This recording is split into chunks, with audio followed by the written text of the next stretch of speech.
Baik Bapak Ibu, mari kita lihat lagi firman Tuhan 2 minggu yang lalu, karena minggu yang lalu ada jedahnya berhubung kami ke Jawa dan dilanjutkan oleh Ibu Gembala yang bisa lihat di YouTube. Sepertinya menggempakan. Saya lihat berulang-ulang YouTube-nya ya. Jadi Bapak Ibu yang ingin melihat mendengar firman Tuhan bisa dilihat supaya semakin banyak apa namanya? Yang melihat. Oke, puji Tuhan. Nah, mari kita lihat Filipi 3:4-16. Saya bacakan saja Bapak Ibu bagi kita. Sekalipun aku juga ada alasan untuk menaruh percaya pada hal-hal lahiriah, jika ada orang lain menyangka dapat menaruh percaya pada hal-hal lahiriah, aku lebih lagi. Disunat pada hari ke-8 dari bangsa Israel, dari suku Benyamin. Orang Ibrani asli. Tentang pendirian terhadap hukum Taurat, aku orang Farisi. Tentang kegiatan, aku penganiaya jemaat. Tentang kebenaran dalam mentaati hukum Taurat, aku tidak bercacat. Nah, jadi inilah pencapaian Rasul Paulus. Inilah kebenaran yang telah dimiliki oleh Rasul Paulus. Kebenaran yang dicapai oleh manusia. Namun dikatakan ayat 7, tetapi apa yang dahulu merupakan keuntungan bagiku, sekarang kuanggap rugi karena Kristus. Ternyata apa yang dicapai, kita sudah bahas pencapaian yang luar biasa bagi seorang manusia untuk dekat dengan Tuhan. Tetapi ketika dia berjumpa dengan Yesus, apa yang dikatakan? Apa yang dahulu merupakan keuntungan bagiku, sekarang kuanggap rugi karena Kristus. Jadi ada perbandingan nilai, ya, apa yang dicapai sebelumnya dan setelah dia terima Yesus. Kemudian malahan, nah lebih tegas lagi dikatakan malahan, segala sesuatu kuanggap rugi karena pengenalan akan Kristus Yesus Tuhanku lebih mulia daripada semuanya. Oleh karena dialah aku telah melepaskan semuanya itu dan menganggapnya sampah supaya aku memperoleh Kristus. Jadi saudara-saudara, begitu ekstrimnya ternyata untuk mengenal Kristus ini. Kemudian dan berada di dalam dia bukan dengan kebenaranku sendiri. Tadinya dia meninggikan kebenaran dirinya sendiri. Sekarang dia ada di dalam dia, ya. Karena mentaati hukum Taurat, melainkan dengan kebenaran karena kepercayaan kepada Kristus, yaitu kebenaran yang Allah anugerahkan berdasarkan kepercayaan, berdasarkan iman, ya. Jadi iman itu diperhitungkan menjadi kebenaran, ya. Kemudian yang kukehendaki ialah, dalam terjemahan bahasa Indonesia yang lain, satu-satunya yang kuinginkan, ya. Satu-satunya yang kuinginkan. Kalau dulu Rasul Paulus keinginannya banyak, tetapi setelah dia mengenal Yesus, dia telah memutuskan satu-satunya yang kuinginkan. Mengenal dia dan kuasa kebangkitannya dan persekutuan dalam penderitaannya, di mana aku menjadi serupa dengan dia dalam kematiannya, supaya aku akhirnya beroleh kebangkitan dari antara orang mati. Ini semua kita sudah bahas, ya. Lalu kita lihat ayat 12. Bukan seolah-olah aku telah memperoleh hal ini atau telah sempurna, melainkan aku mengejarnya, kalau aku dapat juga menangkapnya, karena aku pun telah ditangkap oleh Kristus Yesus. Saudara-saudara, aku sendiri tidak menganggap bahwa aku telah menangkapnya, tetapi ini yang kulakukan. Aku melupakan apa yang telah di belakangku dan mengerahkan diri kepada apa yang di hadapanku dan berlari-lari kepada tujuan untuk memperoleh hadiah, yaitu panggilan surgawi dari Allah dalam Kristus Yesus.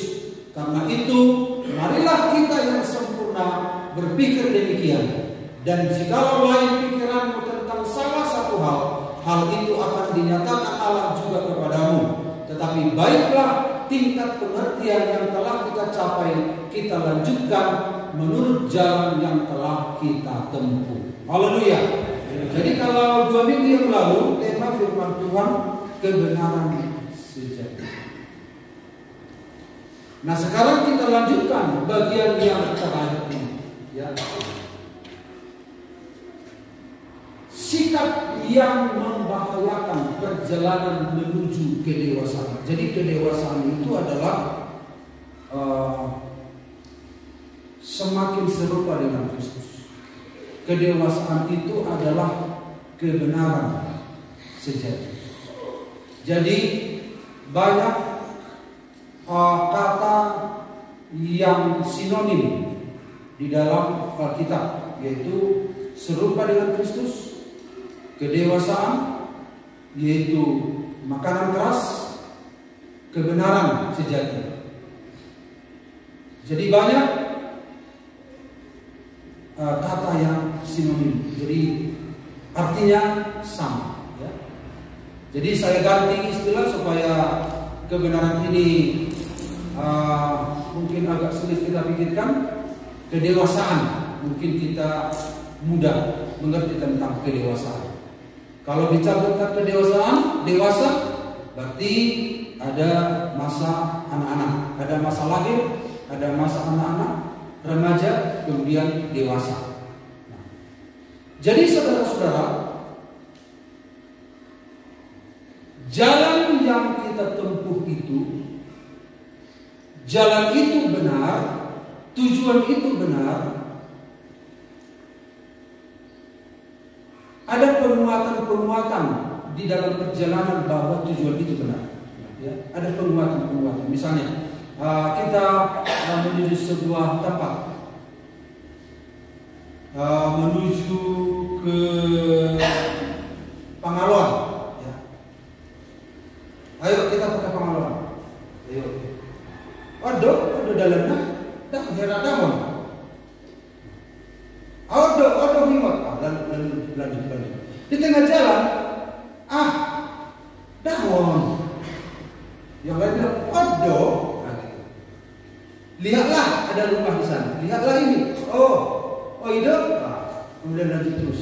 Alias jalan dong. Aku rasa jangan jalan. Odo. Jadi, saudara-saudara, jalan yang kita jalani itu ada hal-hal nanti yang membuat kita bisa mundur atau bisa maju. Dan jalan yang kita jalani, ujung perjalanan itulah akhir hidup kita. Ujung perjalanan itu, disitulah kita berakhir sampai mati. Makanya kalau salah jalan, di situ dia mati. Nah, karena tujuan kita itu sudah jelas, yaitu kebenaran sejati, kedewasaan rohani, hidup seperti Kristus, maka Roh Kudus menolong. Roh Kudus itu memimpin kita ke dalam seluruh kebenaran. Dalam perjalanan kadang ada keraguan, kadang ada sikap-sikap yang membahayakan hidup kita, dari kita sendiri, dari sekitar kita. Tetapi saudara harus punya sebuah kepastian. Saudara akan mengalami penguatan-penguatan. Semakin jauh saudara berjalan, maka saudara semakin jelas kepastian dalam pikiran saudara. Dan jalan itu, ujung jalan itu, di sanalah saudara akan menghembuskan nafas. Jadi kalau saudara jalan, di sana saudara menghembuskan nafas, maka nanti kita akan menyanyikan sebuah nyanyian ya di ujung khotbah ini. Di mana engkau nanti? Apakah engkau ada di padang gersang atau di padang yang hijau? Tertarakan dirimu. Nah, sebelum itu kita lihat dulu sikap yang membahayakan perjalanan menuju kedewasaan. Jadi ada sikap ya. Nah, mengenali 3 sikap yang membahayakan perjalanan menuju kedewasaan. Jadi kedewasaan itu sinonimnya adalah serupa dengan Kristus, makanan keras, kebenaran sejati, dan ada banyak lagi sinonim dari tentang kedewasaan. Saudara siap dengan firman? Amin. Mari kita mulai masuk firman Tuhan. Sikap yang membahayakan yang pertama, Filipi 3:12. Bukan seolah-olah aku telah memperoleh hal ini atau telah sempurna. Jadi ketika Rasul Paulus berkata yang kukehendaki adalah mengenal Dia, satu-satunya yang kuinginkan dalam hidupku adalah mengenal Dia, dan semuanya aku anggap rugi karena Kristus, dan lebih ekstrim lagi malah aku anggap sampah. Lalu kita berpikir, wah, Rasul Paulus ini nomor 2-nya Yesus ini. Itu kan pikiran kita, wah, luar biasa. Ini nomor 2-nya Yesus, siapa yang bisa ikut seperti dia? Lalu dia mengatakan dalam suratnya kemudian. Jadi Rasul Paulus sudah mengungkapkan kebenaran yang sejati itu, tetapi dia masih berprogres untuk mencapai. Tapi dia sudah tahu kebenaran yang sesungguhnya. Karena pengenalan itu begini Bapak Ibu, pengenalan itu bertingkat ya. Jadi seperti nyanyian doa tadi Saudara Juli tentang mengenal Tuhan, karena 2 minggu ini tentang pengenalan. Secara umum ya ada banyak istilah dalam bahasa aslinya tentang mengenal, mengetahui. Tapi secara umum ada 3 ya. 1 ginosko, yang kedua epiginosko, yang ketiga oida. Pengenalan itu bertingkat ya. Ginosko itu mengenal lewat mendengar atau belajar. Jadi saudara bisa tahu informasi tentang Tuhan lewat mendengar atau belajar. Bisa duduk di bangku kuliah, di sekolah, Alkitab, dan seterusnya. Kemudian epiginosko ini yaitu mengenal lewat pengalaman. Jadi bukan hanya mengetahui lewat nalarnya, tapi juga dia mengalami, meningkat. Sementara oida mengenal, mengetahui secara sempurna, luar dalam. Makanya Yesus pernah berkata kepada ahli Taurat orang Farisi, engkau mengaku mengenal Allah, katanya. Engkau mengaku mengenal Allah, tetapi aku mengenal Dia juga. Artinya kata yang dipakai di sana, engkau punya informasi tentang Allah, tetapi jangan pakai informasi aku tahu segala sesuatu tentang Allah itu. Oida dipakai. Sama-sama mengenal, tapi ketika dilihat dalam bahasa aslinya ternyata ada tingkatan di sana. Jadi pengenalan itu bertingkat. Nah, jadi Rasul Paulus sudah tahu. Nah, tadi kita lihat di ayat yang terakhir, baiklah kita yang sempurna berpikir demikian. Sementara dalam ayat ini, bukan seolah-olah aku telah memperoleh hal ini atau telah sempurna. Di ayat yang ke-15-16, baiklah kita yang sempurna. Apa maksudnya? Di satu sisi aku belum sempurna, di sisi lain kita yang sudah sempurna. Nah, kita sudah sering belajar tentang status kita dalam Tuhan. Ada status de jure, ada status de facto. Dalam ayat 15 dan ayat 16 di situ dikatakan, marilah kita yang sempurna secara de jure di dalam Tuhan. Yesuslah kesempurnaan kita. Dan kita dianggap sudah sempurna secara posisi, secara hukum. Tetapi Rasul Paulus mengatakan dalam ayat yang ke-12, bukan seolah-olah aku telah sempurna, itu berarti secara fakta belum, tetapi dia sudah tahu ke depannya. Dia sudah tahu dia dalam Tuhan, statusnya dalam Tuhan itu sudah diterima dan dia akan menuju ke sana. Dari sudut pandang Allah, semua orang yang ada dalam Tuhan sudah sempurna oleh karena Yesus. Tetapi tanggung jawab kita di dalam Yesus harus membuat itu menjadi sebuah fakta. Berarti ada sebuah pergumulan sepanjang kehidupan kita. Amin.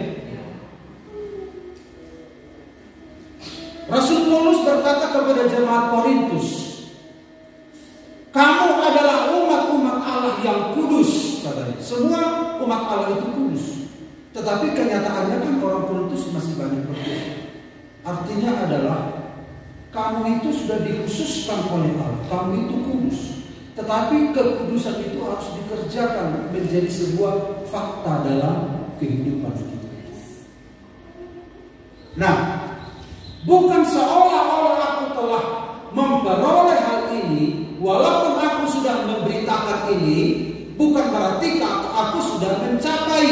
Aku masih berjuang. Artinya adalah sikap yang membahayakan dalam hidup kita, yaitu adalah cepat puas. Jadi Rasul Paulus itu dia tidak merasa sempurna. Dia ketika dia mencapai sesuatu dalam Tuhan, dia tidak merasa menganggap itu menjadi sebuah pencapaian.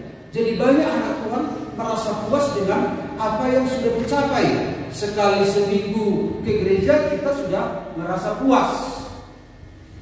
Kita bisa bertepuk tangan, kita berhasil dan menghalang mudar, tidak makan darah kalau pesta, kita sudah merasa puas. Kita sudah merasa sempurna. Ada bagian-bagian tanggung jawab kita dalam Kristen ketika kita goal melakukan, berhasil melakukan, kita sudah puas. Ketika kita sudah melayani, kita sudah puas.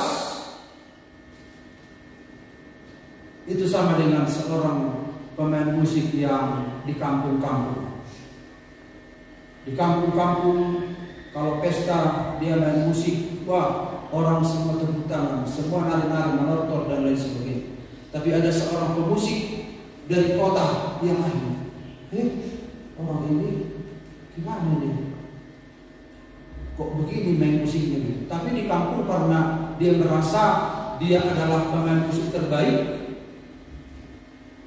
ya dia berpegang di situ. Tapi ketika dia terbuka matanya, oh ternyata malu saya pemain musik saya ternyata begini. Jadi jangan merasa puas, jangan merasa sudah mencapai puncak dalam kehidupan ini. Amin. Di dalam Tuhan tidak ada puncak. Di dalam Tuhan kita belum mencapai kesempurnaan. Melainkan aku mengejarnya kalau aku dapat juga menangkapnya, karena aku pun telah ditangkap oleh Kristus Yesus. Nah ini kita masih punya ini contoh. Wah, luar biasa, aku adalah seorang Kristen, ya. Aku punya sesuatu dalam Tuhan. Di sini tahapan di sini kita seringkali sudah bangga. Tahu sedikit firman Tuhan sudah bangga. Melakukan sedikit firman Tuhan sudah bangga. Bagaikan air ini. Padahal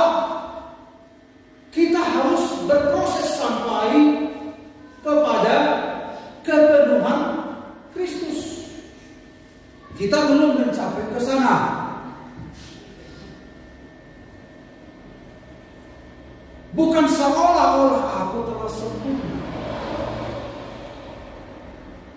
Boleh kita dalam hal kepemilikan kita bersyukur, merasa puas. Tetapi dalam mengenal Tuhan, kita tidak boleh merasa puas. Kita tidak boleh menganggap bahwa kita sudah mengenal Dia dengan benar. Maka Rasul Paulus berkata, yang kehendaki mengenal Dia, yang kehendaki. Lalu kita bertanya, dia kan sudah kenal Tuhan. Dia kan sudah lihat waktu dia berjalan mau mengadakan pembinasaan orang Kristen, dari langit ada suara. Dia lihat cahaya. Bukankah itu sesuatu yang luar biasa? Kalau kita sudah merasa sudah sampai di sana, akhirnya kita nanti jadi gimana? Kita akan mundur. Kita akan suam-suam. Tidak ada lagi. Kita tidak akan mengeluarkan energi lagi untuk siap-siap untuk naik. Karena kita berpikir, aku sudah di puncak. Untuk apa energi ini? Akhirnya apa? Terjadi turun. Jadi banyak kemerosotan terjadi karena apa? Orang merasa tidak ada lagi puncak yang perlu dicapai. Pengenalan akan Tuhan itu terus bertingkat.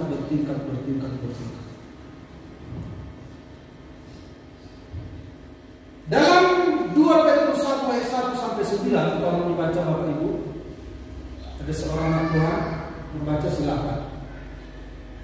Ini adalah iman, ya, iman. Silakan, ada yang sudah memegang. Firman Tuhan 2 Petrus 1 ayat 1 sampai 9. Dari Simon Petrus, hamba dan rasul Yesus Kristus, kepada mereka yang bersama-sama dengan kami memperoleh iman oleh karena keadilan Allah dan juru selamat kita Yesus Kristus. Kasih karunia dan damai sejahtera melimpahi kamu oleh pengenalan akan Allah dan akan Yesus Tuhan kita. Karena kuasa ilahinya telah menganugerahkan kepada kita segala sesuatu yang berguna untuk hidup yang saleh oleh pengenalan kita akan Dia yang telah mengambil kita oleh kuasanya yang mulia dan ajaib. Dengan jalan itu Ia telah menganugerahkan kepada kita janji-janji yang berharga dan yang sangat besar, supaya olehnya kamu boleh mengambil bagian dalam kodrat ilahi dan luput dari hawa nafsu duniawi yang membinasakan dunia.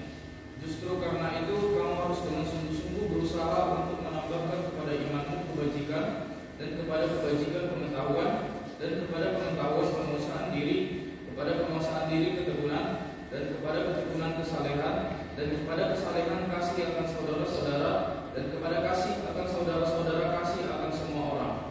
Sebab apabila semuanya itu ada padamu dengan berlimpah-limpah, kamu akan dibuatnya menjadi giat dan berhasil dalam pengenalanmu akan Yesus Kristus Tuhan kita.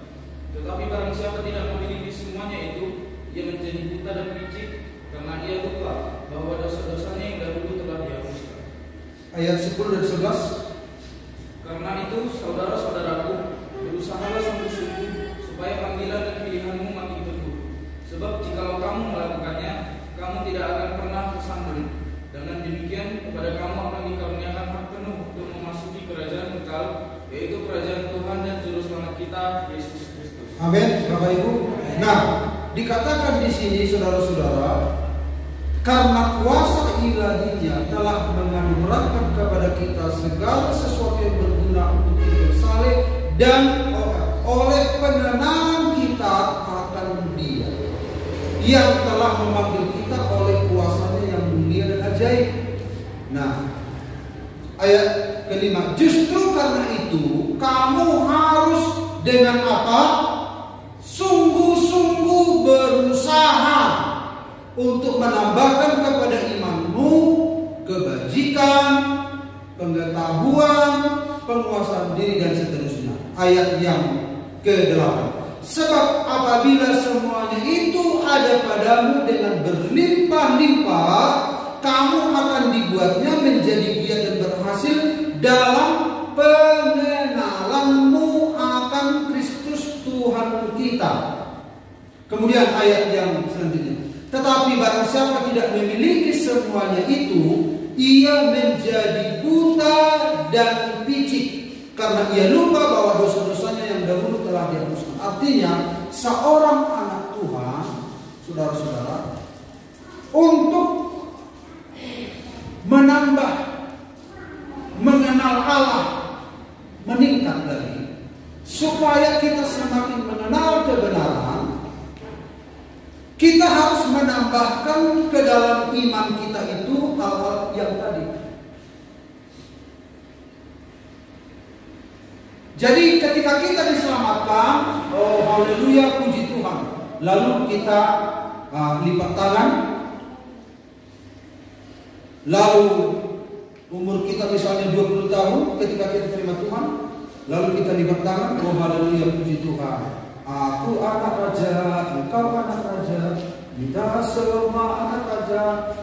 Umur 25 tahun, umur 30 tahun, tidak ada aksinya, tidak ada kesungguh-sungguhan untuk hidup dalam kebenaran.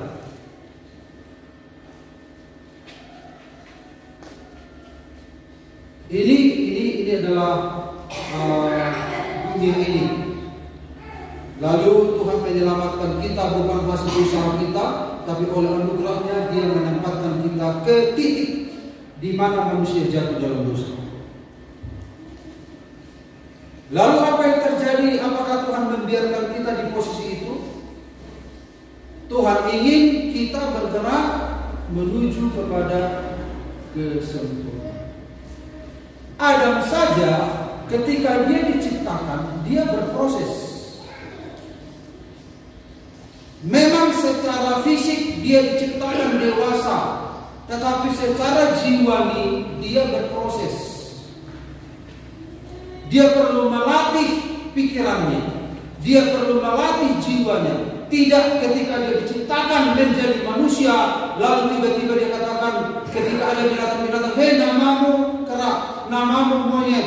Karena ada menamai semua hewan-hewan, namamu gajah, namamu cicak. Untuk menamai itu kan dibutuhkan jiwa, pikiran. Nah, jiwa ini butuh kedewasaan. Dia harus melatih dirinya terhadap lingkungan. Jadi butuh proses, walaupun secara fisik dia besar, secara jiwani berproses. Jadi kedewasaan rohani itu adalah kedewasaan jiwa. Rohnya itu tetap, kualitasnya, kuantitas roh itu tetap, tapi jiwa itu berproses. Jadi ketika kita percaya pada Yesus, kita harus menambahkan kepada iman kita tadi apa? Kebajikan. Nah, ini kebajikan, pengetahuan, penguasaan diri, kesalehan, ketekunan. Ini kasih akan saudara-saudara, kasih akan semua orang, kasih agape. Nah, tambahkan katanya, ke dalam iman kita itu harus ditambahkan kebajikan, ke dalam iman harus ditambahkan pengetahuan, ditambahkan penguasaan diri, ditambahkan, semua ditambahkan ke dalam. Nah, itu bagaikan sebuah benih, dan akhirnya apa yang terjadi? Benih itu, di dalam benih itu ada banyak potensi. Dalam benih itu ada banyak daun.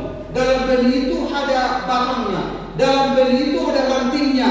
Dalam benih itu ada buahnya.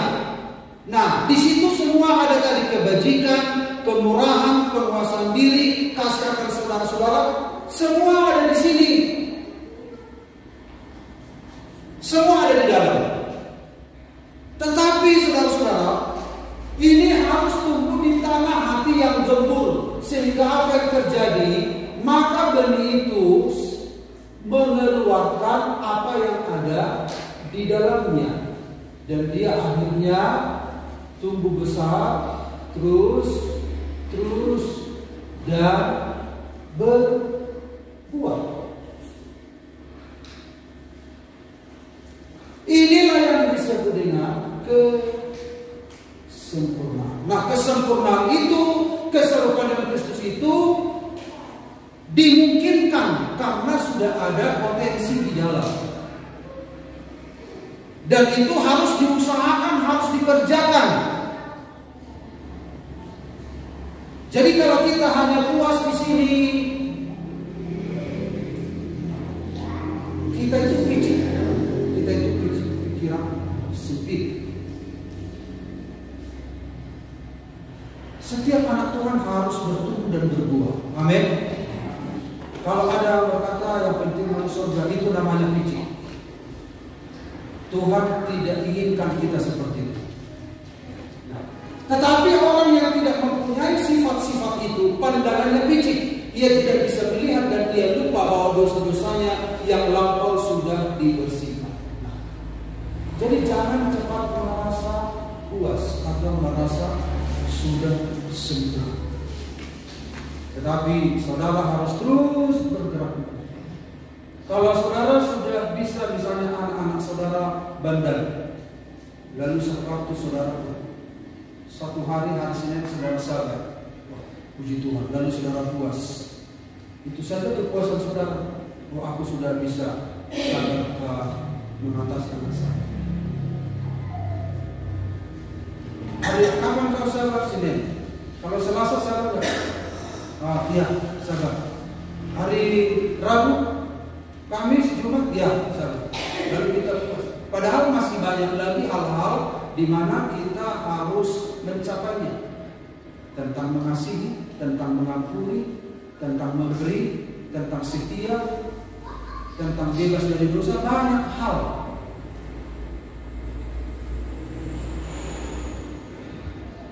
Jadi jangan merasa puas. Amin, Bapak Ibu. Jangan merasa sudah ada di atas angin. Apalagi kita kan orang karismatik ini, ya. Karena saya Pantekosta karismatik, saya mengamati semua ini pergerakan Pantekosta karismatik dengan Protestan, dengan Katolik. Apalagi saya sudah lama mengamati bagaimana hinaan mereka kepada Pantekosta karismatik. Ada benarnya, ada salahnya. Ada benarnya mereka mengkritik kita, tapi ada salahnya juga. Gitu. Nah, kelemahan kita apa? Kita pikir bahwa pengalaman rohani kita mewakili keseluruhan dari kewajiban kita dalam Tuhan. Misalnya, kalau kita sudah, contoh lah ya, bukan ini hanya satu contoh. Kita sudah melayani, kita merasa bahwa itulah puncak, dan itu menjadi sebuah berkat bagi kita. Padahal pengenalan akan Tuhan bukan di situ. Itu adalah sebuah tugas tanggung jawab yang Tuhan berikan, yang harus kita bertanggungjawab. Tapi mengenal akan Tuhan itu lebih dari itu semua. Seringkali orang itu di atas angin, begitu ya, sampai kebablasan, sampai lupa daratan. Memang di dalam Tuhan membawa kita seringkali terbang tinggi. Amin. Bukan terbang bagaikan raja wali. Enaknya Tuhan ini suka membawa kita di atas angin. Bukan terbang tinggi di awal, tapi kita harus lihat juga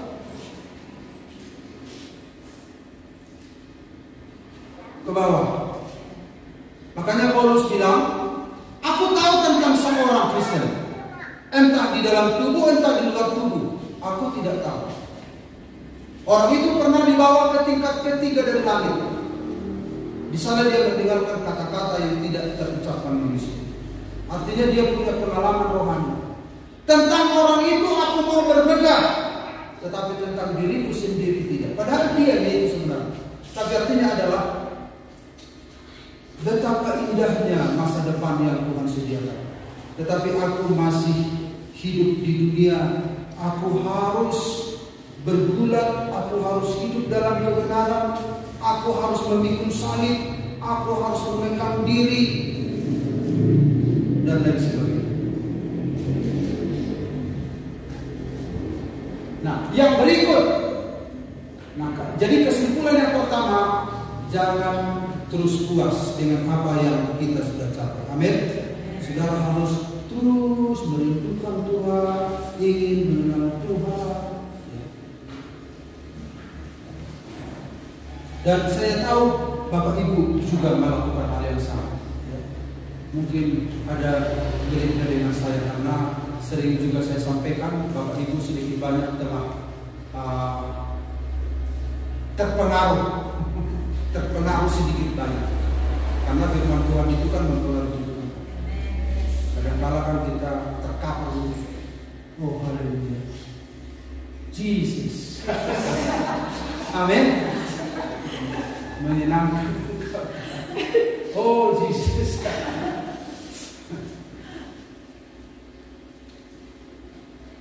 Lalu kita naik mobil ke Ajibata, ketika mau lewat lalu ada sepeda motor yang mendahului, diprototin lagi kita. Oh Jesus. Datang juga pelototin lagi.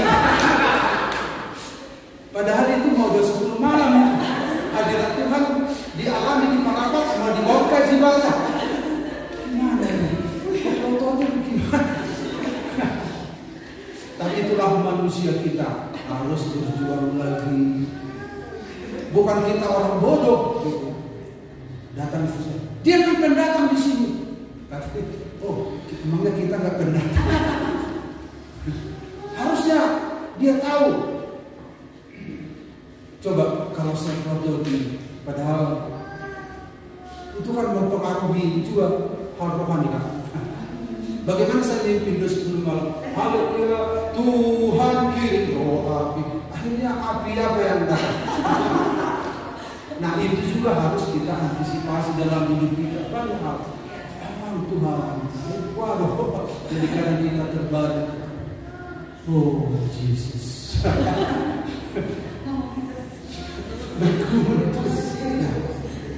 Ya. Nah, sikap yang membahayakan yang kedua, Filipi 3:13. Saudara-saudara, aku sendiri tidak menganggap bahwa aku telah menangkapnya, tetapi ini yang kulakukan. Aku melupakan apa yang telah di belakangku dan mengarahkan diri kepada apa yang di hadapanku. Yang kedua, menoleh ke belakang. Ini sikap yang membahayakan ketika kita berjalan terus. Ini ada sikap dari diri kita ingin menoleh ke belakang. Sama seperti ingatlah akan istri Lot, imut hamuma niorini siloti. Apa yang terkenal dengan istri Lot? Menoleh ke belakang. Kira-kira apa yang dilihat di belakang? Bisa saja apa yang sudah dicapai selama mereka merantau ke Sodom Gomora. Dah, mago masih di HP? Baru nan HP mah kira hodok membuat sedih. Marbah. Mana gue harua. Tohor naik, umur di negara Sodom Gomora, betul kan mau dihukum? Banyak yang dipikirkan ke belakang. Padahal lapanan, padahal. Atau bisa saja di belakang itu dia pikirkan tinggal kena masuk yang kedua, tinggal kena sedikit keberhasilan. Bisa juga segala dosa-dosa, segala pelanggaran, atau bisa saja dia kita ngajak mulai terima Tuhan. Hai penasaran, kuberin itu kemungkinan. Jadi itu menghambat perjalanan kita. Lanjutkan perjalanan yang sudah kita tempuh. Jika lain pikiranmu dalam satu hal di tengah perjalanan, Tuhan akan beritahukan itu. Banyak hal yang kita gak mengerti kan di tengah jalan. Aku tidak mengerti mengapa ini Tuhan, mengapa ini di tengah perjalanan kau muncul begini. Nanti Tuhan akan buka. Tuhan akan singkapkan, tapi lanjutkan perjalanan. Jangan menoleh ke belakang. Kalau menoleh ke belakang, jadi tiang garam, akhirnya tidak diselamatkan. Ini masalah ketaatan. Ya. Yang terakhir supaya cepat.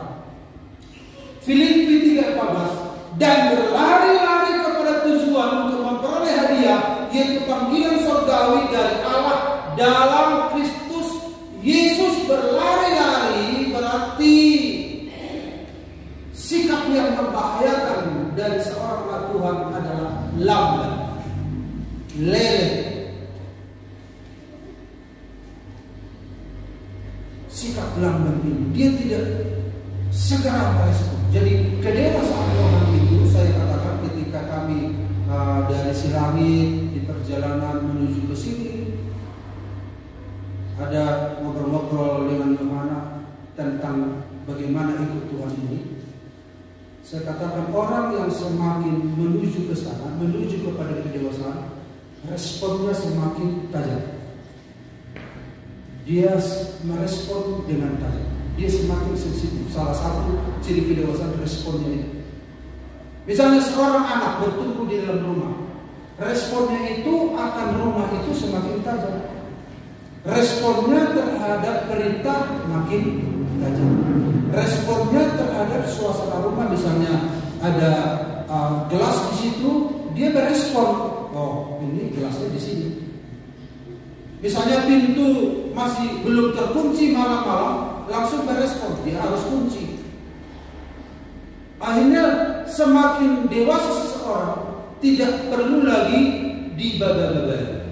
Dia punya respon, semakin sensitif.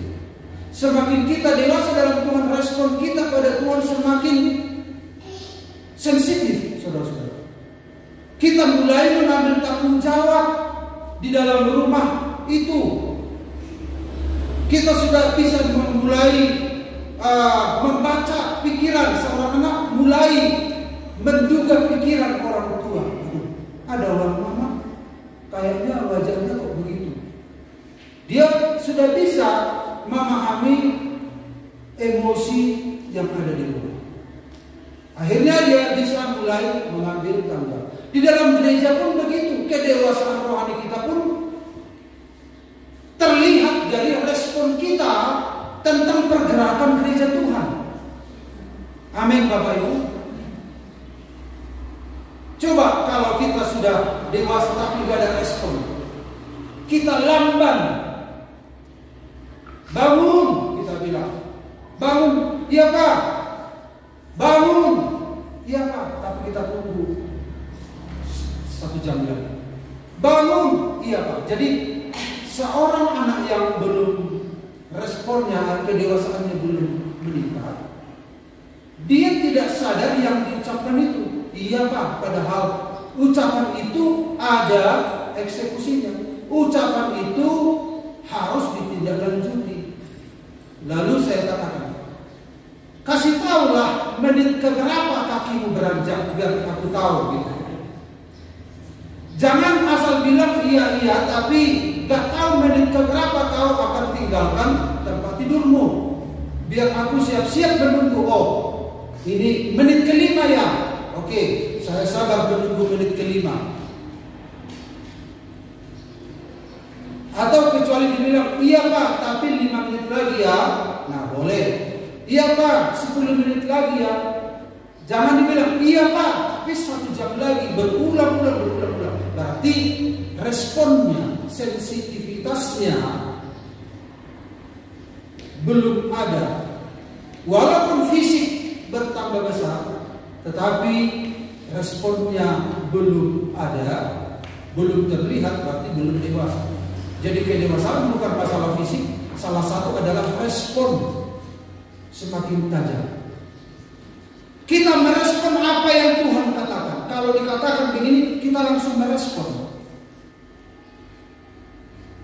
Bukan hanya iya, tapi direspon, ditindaklanjuti. Itu salah satu ciri kedewasaan. Amin, Bapak Ibu. Semakin sensitif dia, semakin dia dekat perjalanan, dia akan mengakhiri hidup karena di tujuan kita itu. Semakin dewasa dia akan mengerti tentang penggunaan waktu. Semakin dewasa dia semakin bertambah pengetahuannya. Tapi ini lamban ya. Nah, jadi saudara-saudara, tentang hal itu banyak yang harus kami katakan, tetapi yang sukar untuk dijelaskan karena kamu telah lamban dalam hal mendengar. Jadi bukan tidak punya pengetahuan, punya. Bukan tidak punya pengertian, punya. Tapi lamban. Ini. Dia mengurangi kecepatannya untuk menuju perjalanan. Dia lelet. Anak Tuhan tidak boleh lelet. Tidak boleh lamban untuk merespon kesan-kesan Tuhan. Harus tanggap. Ya. Semakin kita dewasa harus tanggap apa yang dimaksud Tuhan. Tentu kita bukan anak SD lagi. SD levelnya kan 2 kali 2 4. Nah, kalau sudah kita dewasa, kita tidak perlu lagi ujian. Kalau ditanya kepada kita 2 kali 2 4, lalu kita ingin dipuji, puji dong. Aku tahu kok 2 kali 2 sama dengan 4. Tepuk tangan dong sama aku. Kan malu. Malu atau enggak?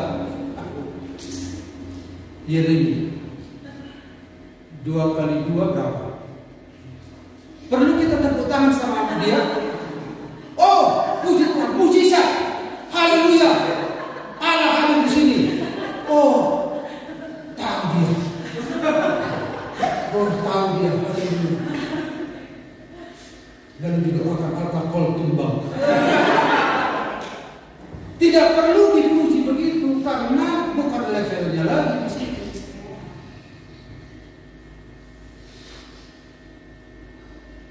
Kalau kita mendengar firman Tuhan, semakin tanggap, semakin respon. Oh, ini maksud Tuhan. Ini rencana Tuhan. Tidak ada lagi, saudara-saudara, semakin kita lama dalam Tuhan, pertanyaan-pertanyaan itu semakin berkurang. Semakin berkurang. Mengapa Tuhan? Mengapa Tuhan? Mengapa Tuhan? Tidak. Semakin berkurang.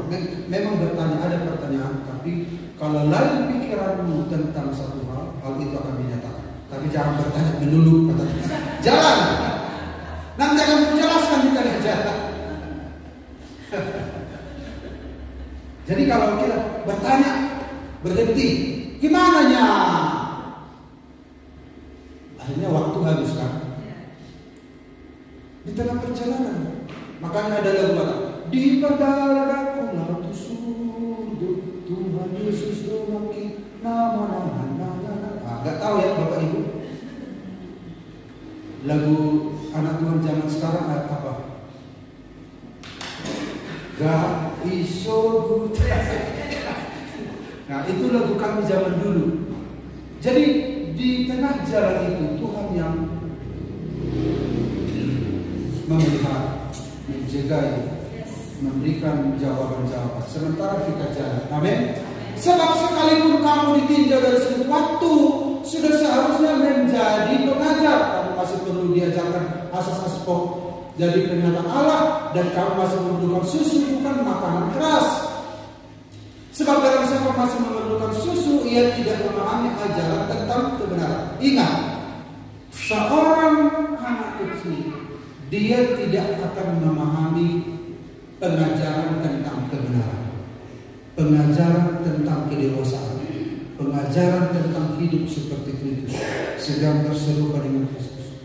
Tetapi makanan keras adalah untuk orang-orang dewasa yang akan mempunyai panca indera yang terlatih untuk membedakan yang baik daripada yang jahat. Kalau itu jangan lambat, jangan lelet, langsung respon firman itu. Amin. Latih pendengaran spiritual saudara. Latih respon.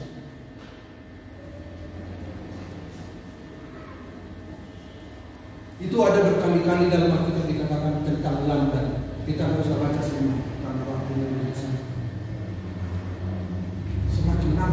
semakin respon, semakin peka, semakin sensitif. Semakin sensitif dia apa yang ini Tuhan nggak suka, ini Tuhan suka. Makin dia ngerti. Akhirnya semakin sepikiran, seperasaan. Jadi semakin lama kita dalam Tuhan, semakin mengerti pikiran Tuhan, semakin seperasaan.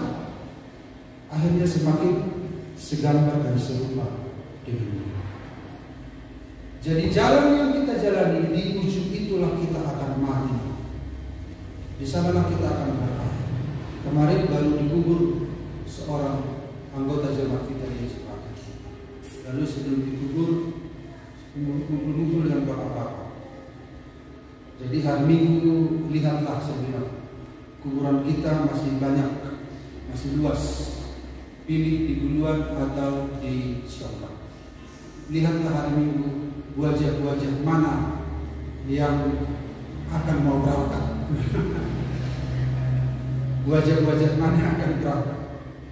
Jadi tentang kematian ini bukan sesuatu yang menakutkan lagi, tetapi bagaimana selama hidup kita ini, bagaimana perjalanan hidup kita. Mari kita lihat ini